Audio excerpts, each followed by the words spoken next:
Assalom, men ismim Feruza, men 25 va 26 yil Flex finalistiman va bu videoda qanday qilib finalist bo'lishni, aniqrog'i qanday qilib 3-turda g'olib bo'lishni gaplashamiz.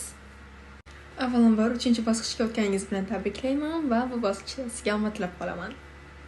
3-bosqich 5 ta narsadan iborat. Bu application to'ldirish, jamoaviy o'yin, essay yozish, intervyu va LTS testi. Va biz hozir har bitta shu jarayonlarda gaplashib o'tamiz. Birinchi bo'lib LTS testidan boshlaymiz. Bu menimcha hamma bergan narsalardan eng osoni bo'lsa kerak, chunki bu o'tishingizga uncha ahamiyat rol o'ynamaydi. Bu prosta sizni ingliz tili darajangizni tekshirish uchun va application to'ldirayotganingizda darajangizni yozasiz-ku, o'shanda aldamaganmisiz shuni bilish uchun. Bu testda sizda listening, reading va vocabulary bo'ladi. Listening bilan reading men uchun oson tuyulgan, lekin vocabularyda sal qiynalganman, chunki advanced so'zlar bor edi. O'sha qanaqa savollar tushgan bu esimda yo'q, chunki o'sha 1 yildan oshdi. Listeningda menda matematikaga oid ba'zi savollar bor edi. Oddiy savollar bor edi. Masalan, 3 ga 5 qo'shsangiz nechta chiqadi? Shunga o'xshagan savollar tushishi mumkin sizlarda ham. Keyingi narsa bu jamoaviy o'yin.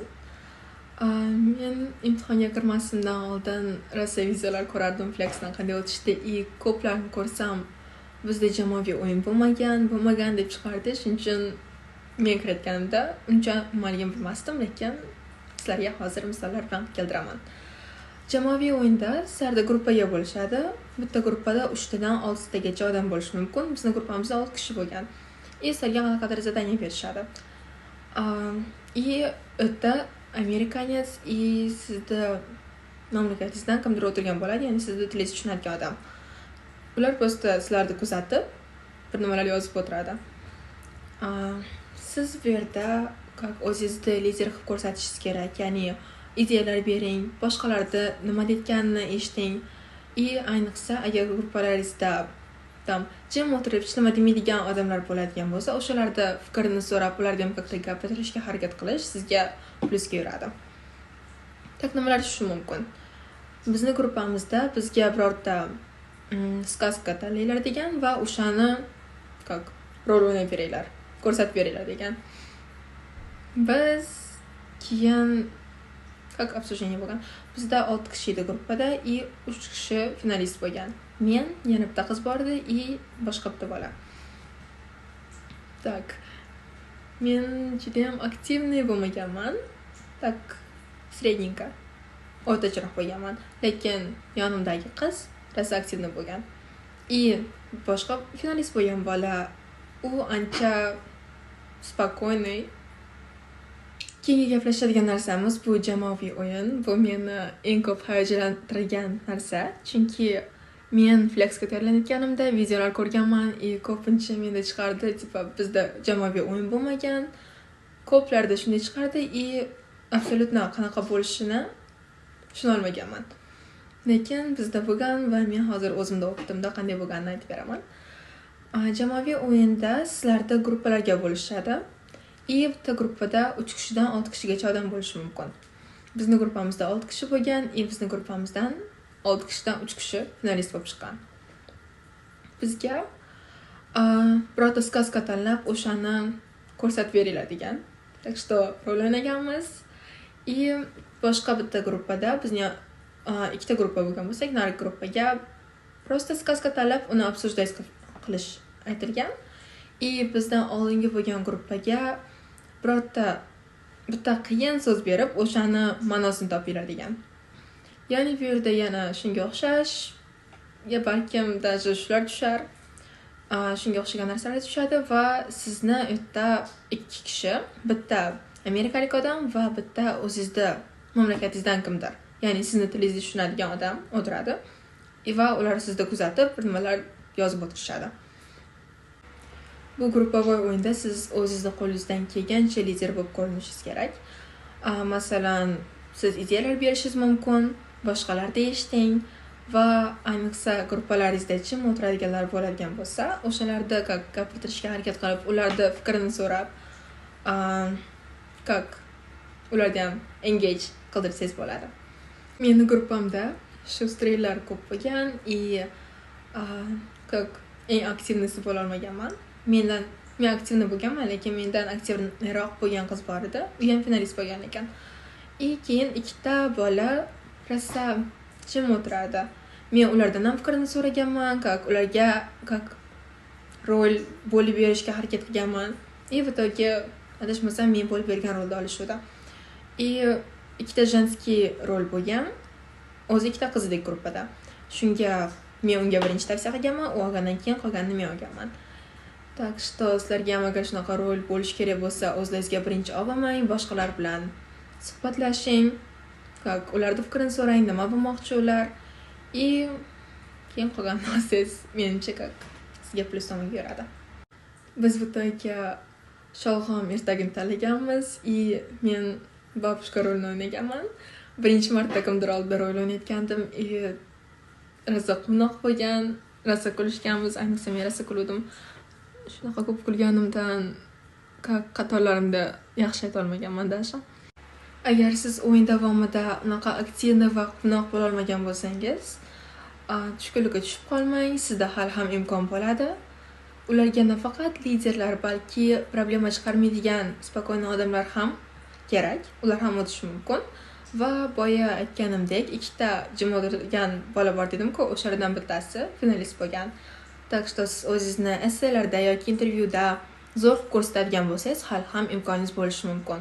Lekin o'yinda ham harakat qilish kerak. Jamoaviy o'yindan keyin sirasi intervyu bo'ladi. Biz xonadan shu o'yindan keyin chiqqanimizda bizga o'zlaring hal qilinglar, kim nechinchi bo'lib kirishin degan. Biz zonzonzekka o'ynaganmiz. Men yutqizganman. 4-chi bo'lib kirganman shunga. Joy yutqizmaganman, chunki 6 kishilik, men 4-chi bo'lib kirganman. Men flexga tayyorlanayotganimda ko'p eshitardim.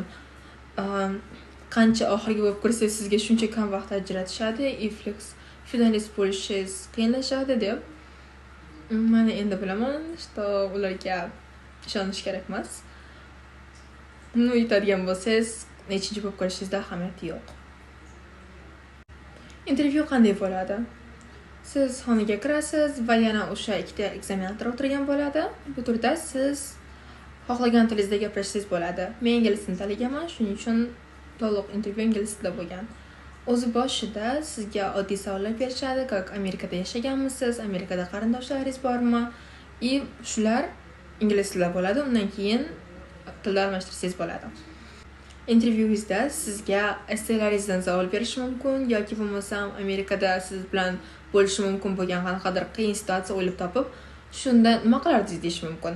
Yoki bo'lmasam nega Amerikaga ketyapsiz? Debaji qachon siz o'zingizda lider qilib ko'rsatgansiz, qachon qanaqadir qiyin vaziyatdan chiqib ketgansiz, shunga o'xshagan savollar bo'ladi. Intervyu olayotgan odamlar juda pozitiv bo'ladi. O'zi amerikaliklar pozitiv bo'ladi-ku. U yerda ham xuddi shunaqa atmosfera bo'ladi. Men birinchi kirganimda juda qaltirab turgandim, lekin keyin ular bilan gaplashib, qandaydir ular pozitiv bo'lgani uchun men ham shunday bo'lib qolganman. Chiqqanimda rosa xursand bo'lib chiqdim. Ular sizga yaxshi muomala qilishadi, lekin tupikka tiqishga harakat qiladi. Ya'ni siz biror nima javob bersangiz, ular sizni javobingizdan savol qilib berishi mumkin. Menda bu ko'p bo'lgan. Masalan, menga bergan savollardan bittasi bu: tasavvur qiling, siz Amerikadasiz va sizni host babushkangiz bor va u sizga rosa xunuk sviter to'qib berdi. Sizni 10 oy davomida har kuni maktabga kiyib borishingizni xohlaydi. Nima qilasiz? Men bunga birinchi javobim kiyardim, kiyib borardim deganman. Menga shunaqa to'qilgan narsalar yoqadi deganman. Xunuk bo'lsa-chi degan. Keyin ba'zi kunlari kiyib, boshqa kunlari boshqa kiyimlarim bor derdim deganman. Har kuni kiyib bor desa-chi degan. Oxiri mana shunaqa savollardan keyin maktabga borib, o'sha almashtirib olardim deganman. Bunaqa savol menda bir nechta bo'lgan. Mendan keyingi so'ragan savoli bu: nega Amerikaga bormoqchisiz? Bu savolda siz javobingizni programmaning maqsadlariga ulashingiz kerak. Ya'ni programma maqsadi bu sizni Amerikaga jo'natganda siz ularda kulturasini o'rganishingiz kerak va siz o'zingizda kulturangizni o'rgatishingiz kerak. Siz qanaqadir sizga yoqadigan bayramlarni aytsangiz bo'ladi. Men masalan menga Halloween bayrami juda yoqadi va shuni Amerikada nishonlashni xohlayman deganman. Va yana bu yerda O'zbekistonda qila olmaydigan narsalarimni Amerikada qilib ko'rmoqchiman deganman. Qanaqadir misollar keltirdim. Amerika bayramlarida Halloween'da, Christmas, Homecoming, Thanksgiving va futbol o'yinlari, cheerleaderlarni ko'rish desangiz bo'ladi. Ya'ni hamma orzu qilgan narsalaringizni shu qilib ko'rmoqchisiz va o'zingizda kulturangizda ular bilan bo'lishmoqchisiz. Men intervyuda yana bitta qilgan narsam bu hazil aytish bo'lgan. Men ularga shu dars o'tgan paytim ba'zida hazil aytaman deganman, eshitish xohlaysizlarmi deganman. Ha degan. Keyin ularga ham hazil aytib berganman. Keyin shunga uchalamiz ham rosa kuldik. Men intervyudan oldin подготовительный savollarni ko'rib, oynaga qarab tayyorlanganman va sizlarga ham shuni maslahat berardim. Agar kim bilandir shug'ullana oladigan bo'lsangiz, unda bu undan ham yaxshi bo'ladi deb o'ylayman. Va albatta, nega Amerikaga bormoqchisiz? Siz qanaqa qiyinchilikka duch kelgansiz va undan qanday chiqib ketgansiz? Qachon o'zingizni lider qilib ko'rsatgansiz degan savollarga javoblaringizni tayyorlab qo'ying.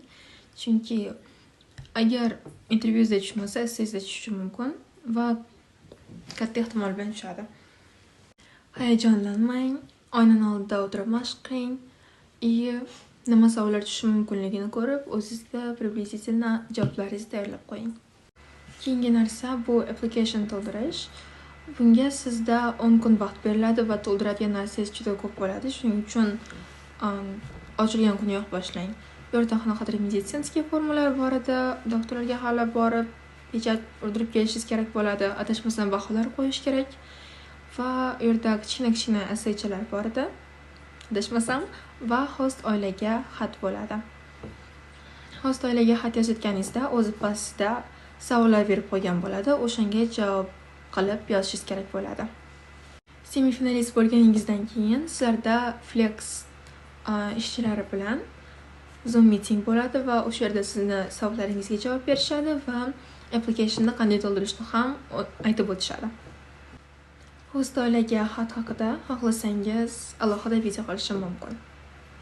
Bu videoda oxirgi gaplashadigan narsamiz bu essay. 3-bosqichda siz birinchi bosqichda bo'lgandek 3 ta essay yozishingiz kerak, lekin bunga faqatgina 45 minut vaqt beriladi. Ya'ni bitta essayni siz 15 minutda yozib bo'lishingiz kerak.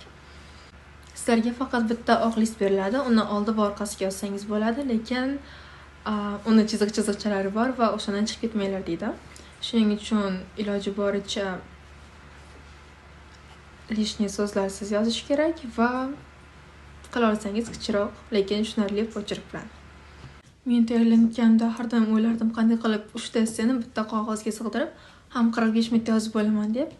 Shuning uchun ko'pincha imtihondan oldin bitta oq list olib, o'shanga yozib praktika qilaman. Shuning uchun imtihonda unaqa qiyin bo'lmagan hammasini sig'dirish va dashi 2-3 minut vaqtim ortib qolganda. Men tushunishim bo'yicha har doim birinchi essaydagi birinchi savol bir xil tushar ekan. Bu savol til o'rganishdan tashqari Amerikaga nega bormoqchisiz?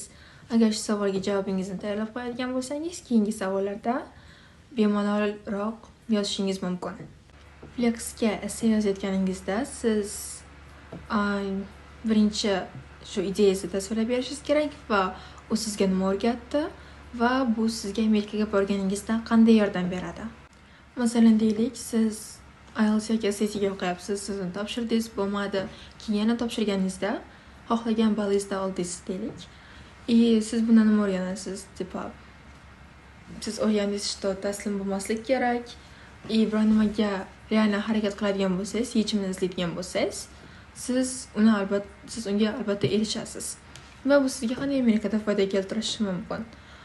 Siz aytishingiz mumkin, menda u yerda qanaqadir muammo bo'lib qoladigan bo'lsa, osonlikcha taslim bo'lmasdan yechim qidiraman. Masalan deylik, u host oila bilan bo'ladigan bo'lsa, koordinator bilan gaplashish mumkin yoki bo'lmasa xos oiladan tashqari muammo bo'ladigan bo'lsa, birinchi xos oilam bilan gaplashib, o'sha muammolarni biroz taslim bo'lmasdan hal qilishga harakat qilishim mumkin.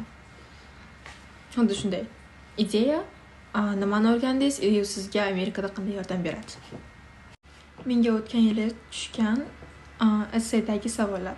Birinchi savol bu aytganimdek, Amerikaga til o'rganishdan tashqari nega bormoqchisiz va siz programma uchun nima qilib bera olasiz?